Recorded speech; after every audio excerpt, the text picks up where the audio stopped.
Right then guys, how's it going, and welcome to the Emirates Stadium, the home of Arsenal Football Club. Now I have been here before on an away day, but today we are heading in there behind the scenes on a stadium tour. So I've done a few stadium tours now, so make sure to check them out on the channel, but for now, let's get in there. Yes guys, welcome to the Emirates Stadium, and what a stadium it is. The Emirates was opened not long ago at all in 2006 and is located in North London, just a short distance from their previous stadium, Highbury. As always, before getting started on the tour, I took a look around the outside of the stadium, and as you can tell, there was a lot to see.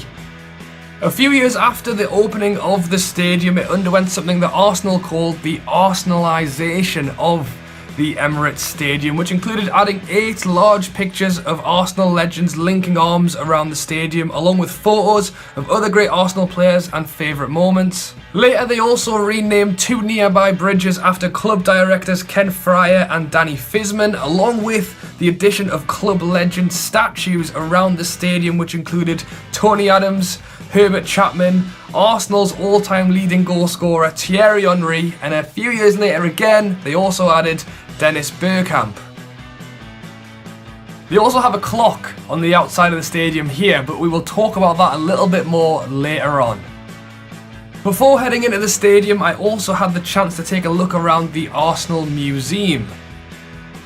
The museum gave some great insight to the history of Arsenal, including the number of name changes they've had, as the club actually started off with the name Dial Square before changing to the Royal Arsenal, then Woolwich Arsenal, and then finally Arsenal Football Club. There was also a brief history of the Arsenal strip, as Chapman, the manager at the time, was shown an image of a red sleeveless jumper over the top of a white cricket shirt, which then became the Arsenal strip, as shown here in 1936 FA Cup final against Sheffield. Previous to this, they had worn a blackcurrant coloured strip, which they also wore for their final season at Highbury. A part of the museum is dedicated to Arsenal's previous stadium, Highbury, and included original plans of the stadium along with a photo from 1966 and the centre spot taken from the Highbury pitch. There was also a brief video showing the short distance between the move from Highbury to the Emirates and some highlights from Dennis Bergkamp's testimonial at the Emirates in 2006.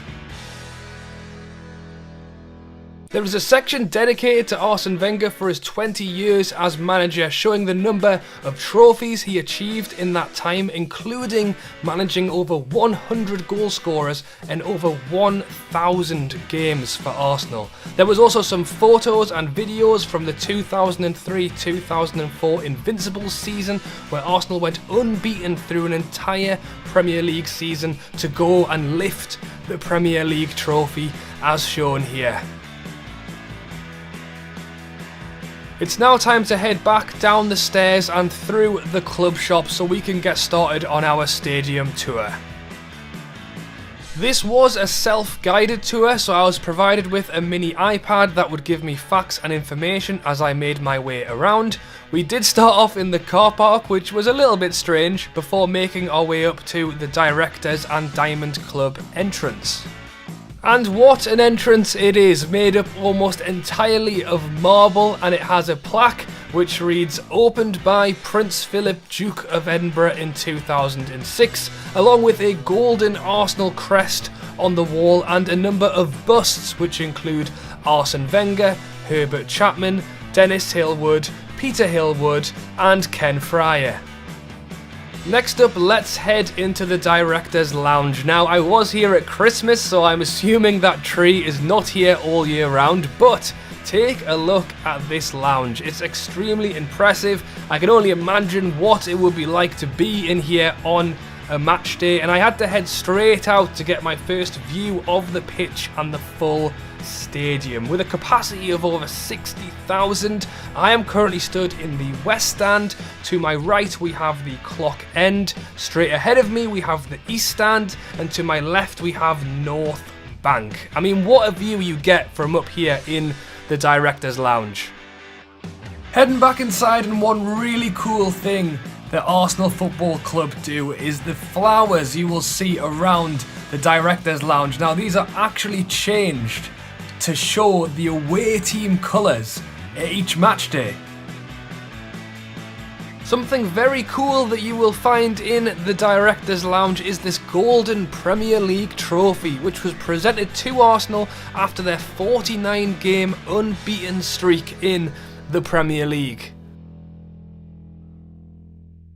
Let's head back outside and take a sit down in what must be one of the best seats in the house. Pretty much bang on the halfway line with a perfect view of the pitch. And this gives us the chance to talk about something I mentioned earlier on, which was the clock we spotted outside of the stadium. Now, this clock is actually the famous clock from Highbury, which Arsenal brought with them when moving to the Emirates. Now, the reason this is outside and there is a new replica clock inside of the stadium is due to the size difference of Highbury and the Emirates. As the Emirates is a much larger stadium, they needed a bigger clock to go with it.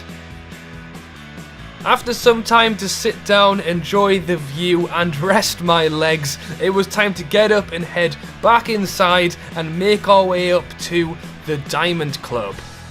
As we step inside the Diamond Club, you can see straight away the clock ahead of us, and the Diamond Club itself is very old school with wooden furnishings, and I do think this is Arsenal wanting to remember and celebrate the past. But as we know, with the new Emirates Stadium, they are still looking to press forward into that new era, and this is actually shown perfectly in their latest crest change, as the cannon remains within the crest but now flipping forward towards the future.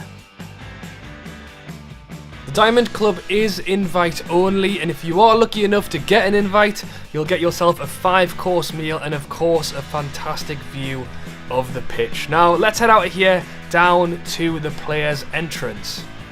Through the doors, and the first thing the players see front and centre is the Arsenal crest, and just below that there is also a time capsule which was built into the ground during the construction of the Emirates and contains memories from Arsenal through the years and also memories from Highbury, and I believe contains items such as Tony Adams's captain's armband. Also in the room there are plenty of other photos of Arsenal through the years.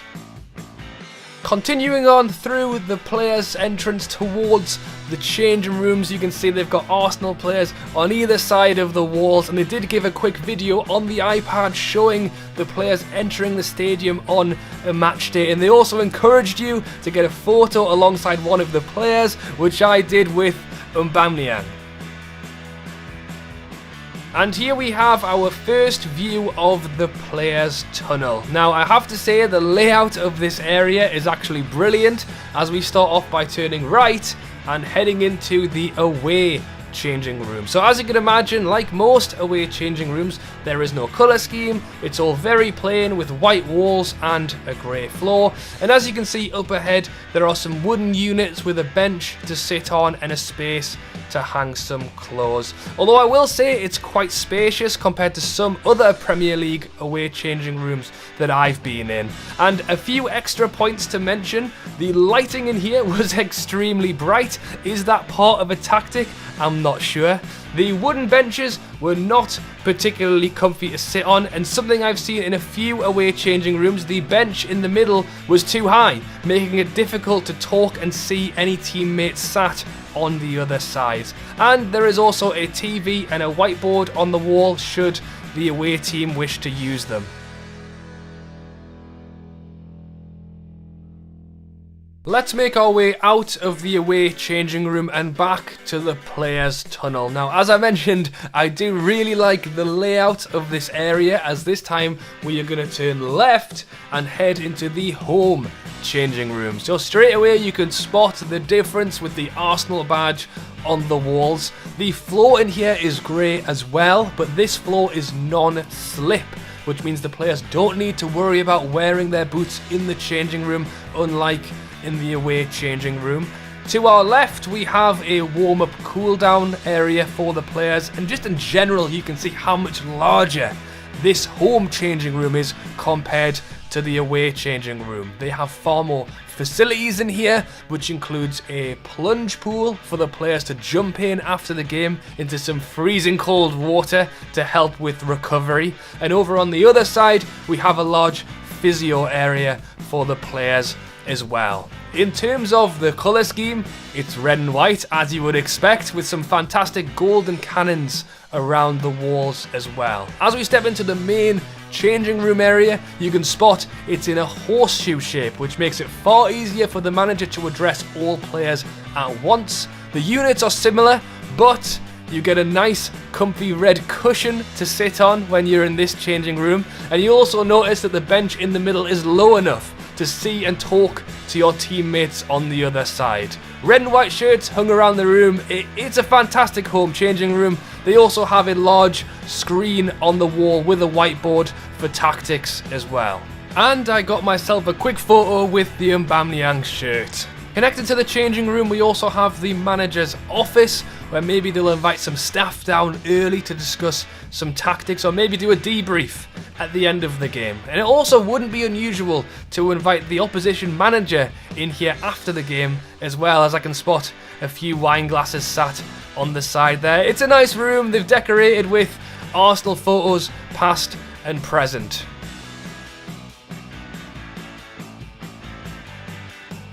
And now it is time to make our way out of the home changing room, just like the Arsenal players would on a match day, as we head towards the tunnel. To our right, the away team would also be making their way out as we all head towards the pitch together. And I know I say this on every tour I do, but it's always by far my favourite part. And what a feeling I got stepping out to this pitch in the Emirates. I can only imagine what the players must feel on a match day, with the pressure, with the cheering fans.